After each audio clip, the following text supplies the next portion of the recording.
Welcome back to Limited Supply, the podcast where we get deep into the tactical and strategic side of e-commerce, digital marketing, and building consumer brands. I'm your host, Nick Sharma. I've spent the last 9 years building, scaling, and investing in brands. And through this show and my weekly newsletter at nick.co/email, I'm here to share everything I've learned. The wins, the losses, the experiments, the tactics, and the insights, all so you can unlock your next $100,000 in revenue.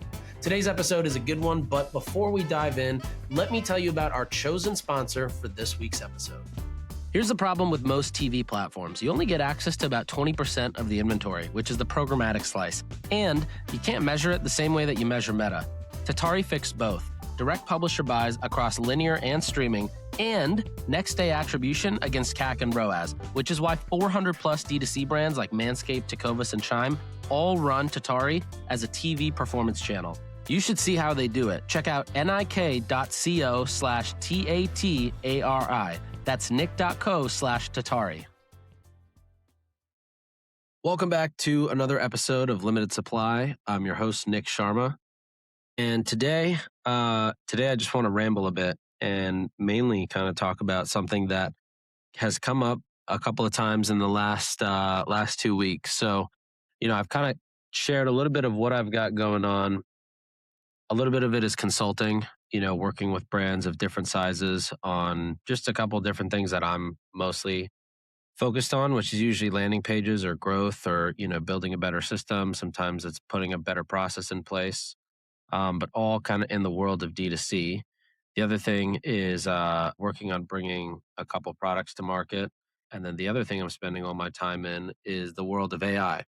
So being in that world of AI, and also then consulting with brands on things like landing pages or growth or whatever it is, I find myself kind of figuring out a lot of things on my own. And I think one of the fun parts about this podcast is then figuring out how do I bring those ideas to you guys and kind of just share what I'm working on.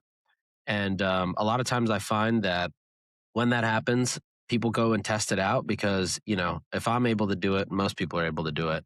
So people test it out and they get some cool results out of it. So that's what we're going to do today. I kind of want to just actually talk through this whole landing page building process. So, I've talked about AI landing pages in the past on the podcast, and every week that goes by, there's new updates that come out in the world of AI.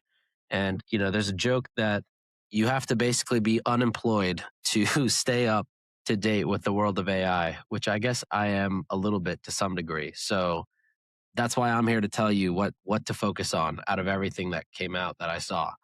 So a couple weeks ago, or maybe even a month or two ago, when we were talking about AI landing pages, I think it was basically at the point of, okay, these tools are now out, and you can build individual pieces of this or multiple pieces and then kind of ship it. But it wasn't like, tried and tested and true. So for the last couple weeks, I've actually just been going super deep in this. There's been a bunch of other updates. So GPT-5.6 came out, which is the latest OpenAI model. That model has 3 different versions of the model, kind of like a light, medium, and heavy, which that heavy one is 5.6 Sol. That competes with Claude's Fable 5, which, famously got banned for like 2-3 weeks after it first came out because it was so powerful. So that's like OpenAI's model that came out, and it's actually very, very good. It's the first time I've connected a model into my Hermes agent, Jet, who I've talked about before, and felt like, okay, Jet is now thinking 2 steps ahead of me when I say something. If I ask for something or if I'm working on something, he's actually thinking 2 steps ahead of me and getting me more things or bringing things to me.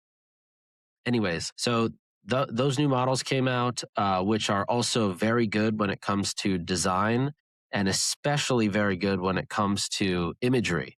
Very hyper realistic photos with your product or your bottle or your capsules or your clothing, whatever it is, right? So that's one big update. The other one is, and by the way, what's cool is one of my sponsors recently was this company Jurni in my newsletter.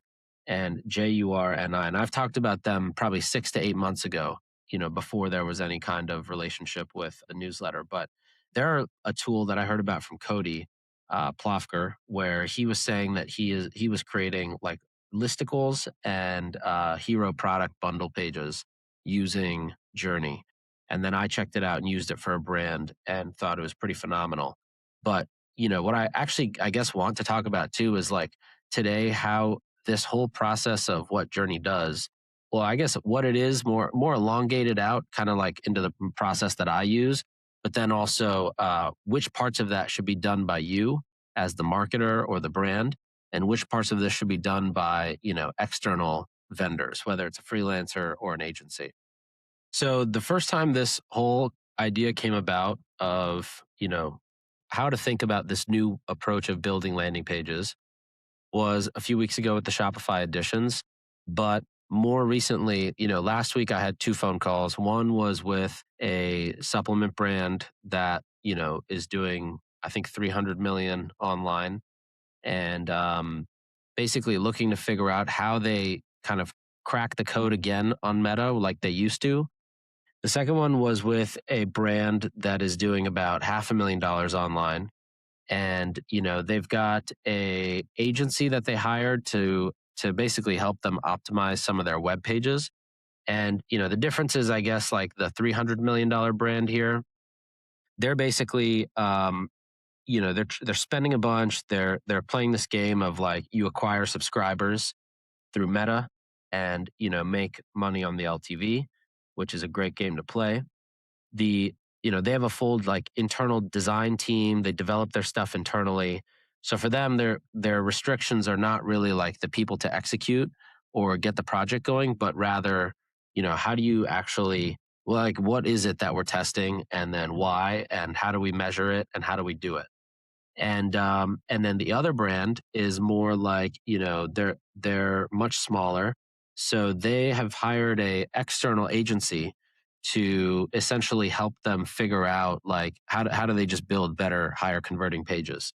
And so as we started talking through it, I started to realize that in today's day and age, like you could previously have done this whole thing with an external agency, but unless that agency is actually really good at the strategy and insights and research piece, you're very likely not going to have something that converts like it should, or it would if that those pieces were done internally. And then it just got me to think like, well, with where we are with these AI tools, it's actually a lot more reasonable to do most of this now in house. So, when I think of landing pages, I think of this process of you've got the idea, right? So, what's our idea for the page? Or why did it even become an idea? Then you've got the strategy. So, when I think of strategy, I'm usually thinking about the angle. Who is this page for? What's the page's purpose? How is this going to be different basically than other pages? And then you do the research. Now, the research is where, or actually, I'll go through these pieces more in depth. But then you've got research, and then you've got copywriting, and then you've got UX design, and then UI design, and then development, and then QA, and then iteration. So starting with the research piece, research is where you need to dive into a bunch of first and third party data sources. Now, what are examples of this? First party data sources here would be like your customer reviews, your comments in any of your ad platforms, whether it's Facebook or TikTok or YouTube, your customer service inbound messages, whether it's questions or complaints or concerns. Um, all those three are actually very valuable to understand because you're basically trying to crack the code on what is the mindset or what is going on in people's head as they're in this journey of buying with you.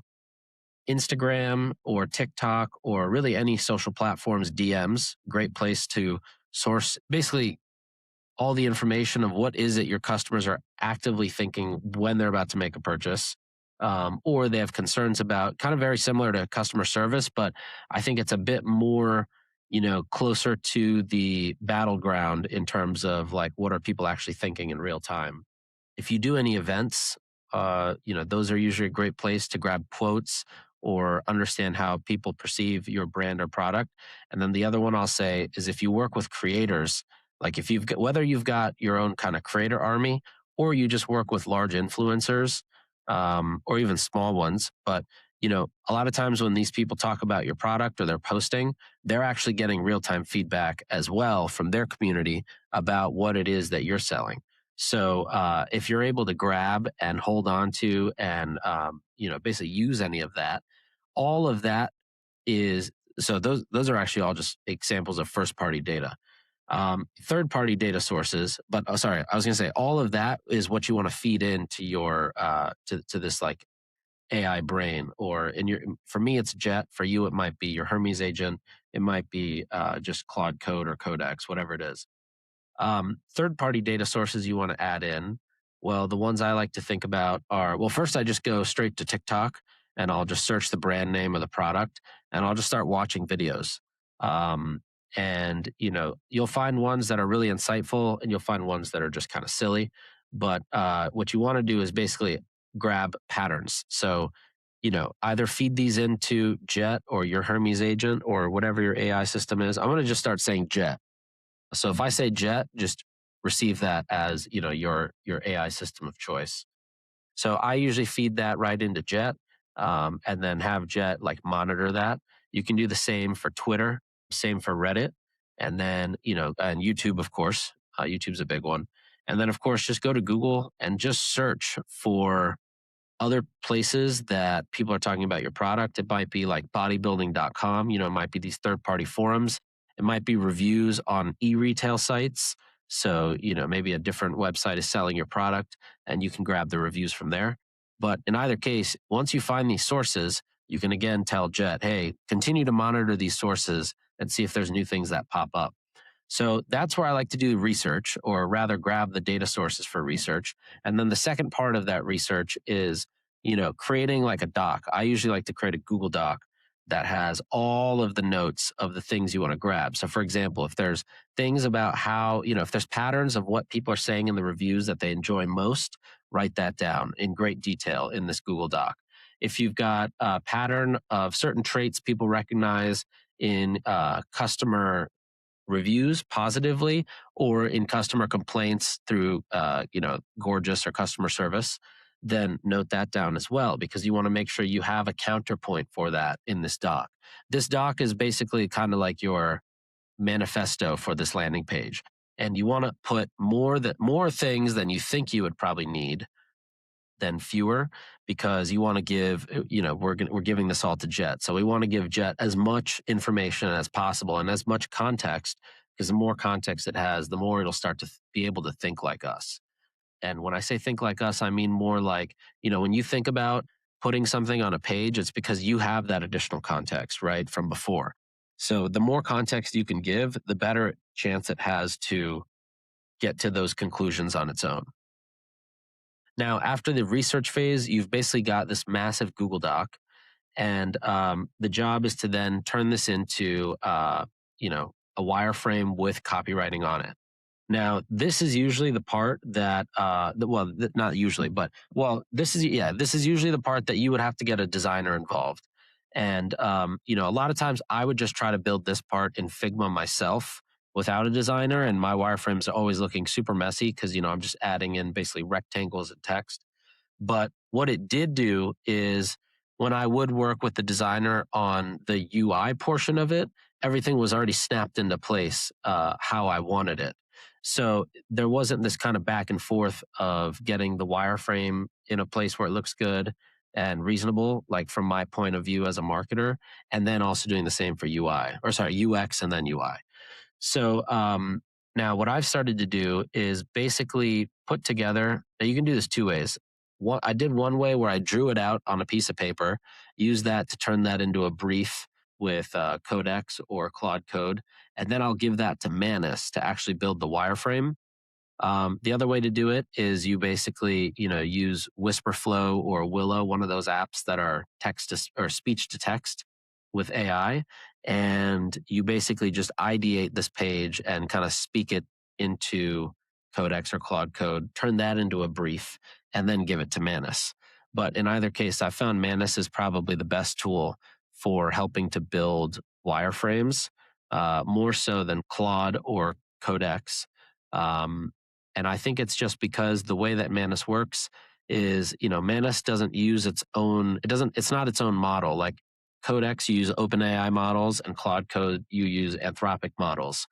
But Manus sits on top of all the models and will take your task of building a wireframe and then divide that task into 70 subtasks and use different models for different subtasks to create the best possible final product. And then it uses its own AI to put all those pieces together.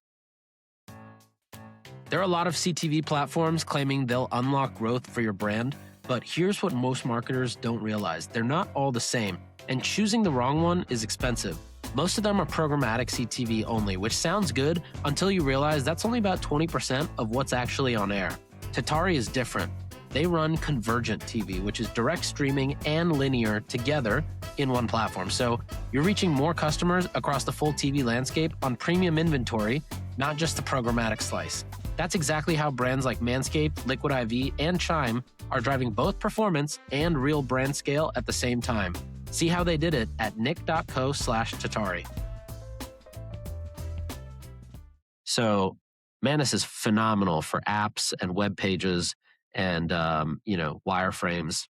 Where Manus is not good, and I would say most AI is not there yet, although I think we're just weeks or maybe a month or two away from it, is much better UI design. So this is usually where I would recommend. So basically this process up until now, right? Idea, strategy, research, wireframe, and copywriting. That should all be done in-house by you. And that's kind of the punchline here of this episode is you cannot outsource this piece because no one knows your brand better than you. No one has as much context as you.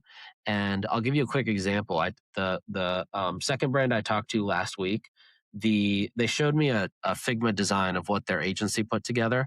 And then, she showed me a design that she put together in Claude Code herself based on what she knows about the user. And not only was, from like a copywriting or just a fundamental, page angle and punchlines, like from all those standpoints, it was way different. But even from a UX standpoint, like how people go about thinking through their variant selection or, the step-by-step process of that, or what you need to know as you're going into an add to cart button, all those things were fundamentally different, like completely different, not even close to what the agency put together. And it was just another example of why it's so important to do this piece in-house.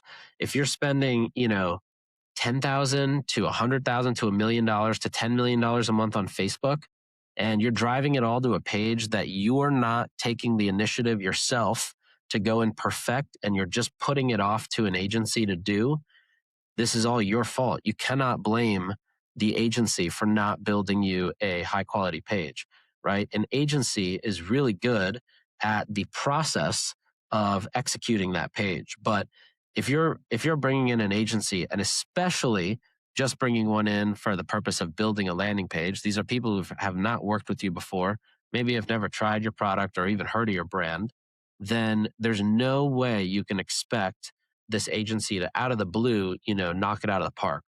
They might have been able to do that for other brands. Maybe the people involved have domain expertise on something similar. But again, they don't know your brand. So that's why I can't stress enough how important it is for this whole process up through the copy and the wireframe to be done internally. And especially now with Manus or Claude Code, you can do all of this stuff and you barely have to lift a finger. In fact, you can speak most of it and it'll all get done. The next piece of it is where I'd recommend you bring designers in. So whether you use a freelancer, a contractor, you have an agency you already work with for web work, you have internal designers, UI design, you want that to look really nice, really premium, really luxurious, really bougie. And it also, good UI design, it's like a good lifestyle image on your product page. It just sets the mood, it sets the tone, and it's really a big trust signal, which is something I always like to say too. That part you should do with a person for sure. Dev, highly recommend also probably doing that with a person. The only exception would be, if you've already got a design system built out, like for example, we've talked about brands here who rip landing pages, rip up new landing pages, um, and get them going relatively quickly. It's because they've got a design system already in place. In that case, they don't even need the UI designer because everything's already built out. They're just swapping imagery and text usually.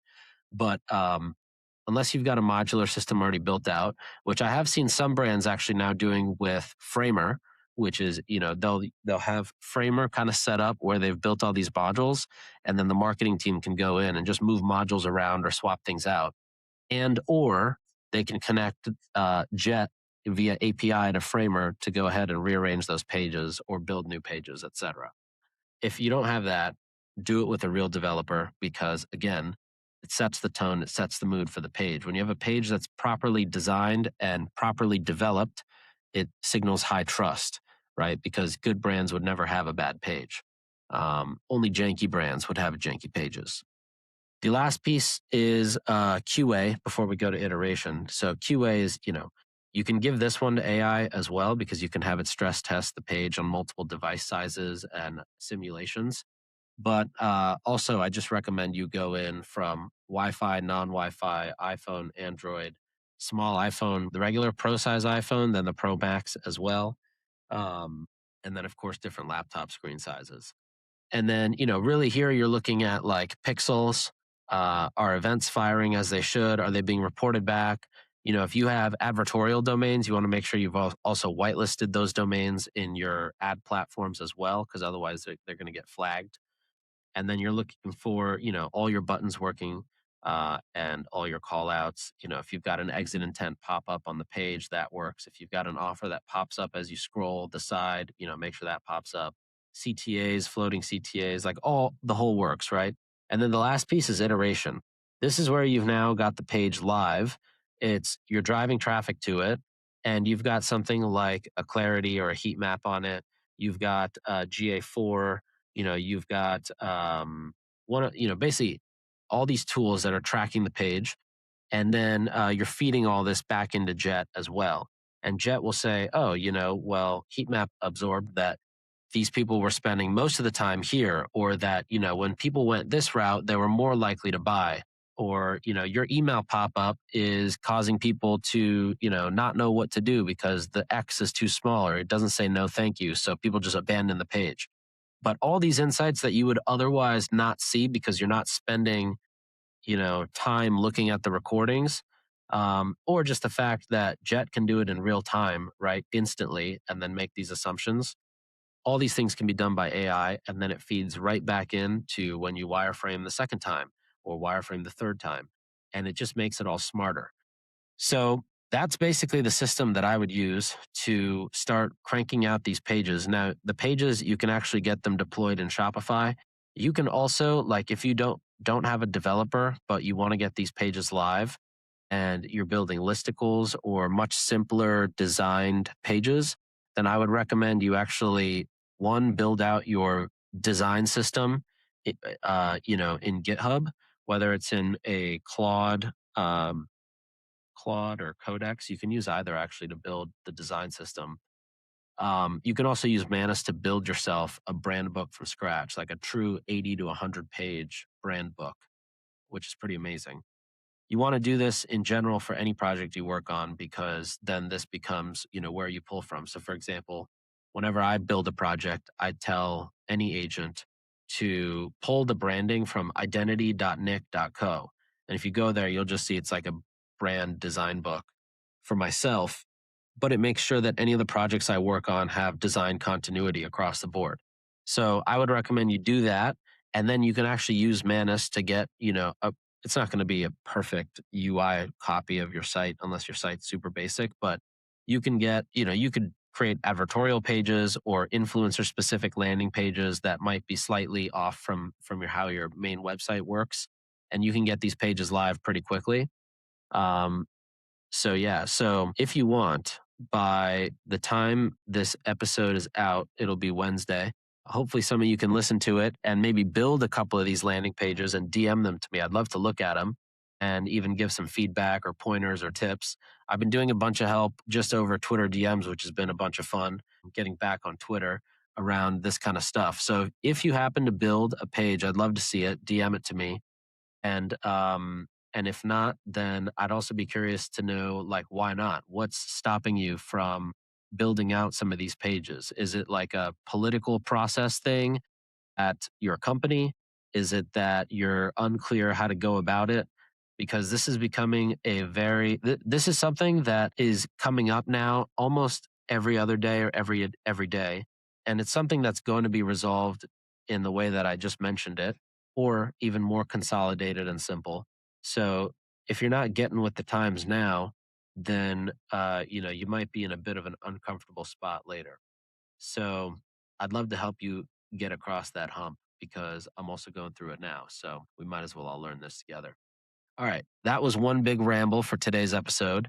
I hope that it inspires you to build out a couple of these pages and test them. I spent a night at the office last week, basically literally the whole night till about 4 a.m. I was able to crank out 9 advertorials and 2 influencer landing pages in about 5 or 6 hours. And that was kind of learning the whole process from scratch there. So I think I'll be able to do it faster. And once I perfect this process, I'm happy to talk about it here too. All right. Well, DM me on Twitter if you've got any questions, if you want to show me what you're building. And I'll see you next week. Thanks for listening. We'll be back next time to cut through the noise on CPG, retail, and e-commerce. If you enjoyed this episode, why not share it with a friend? And be sure to subscribe wherever you listen so you don't miss the next one.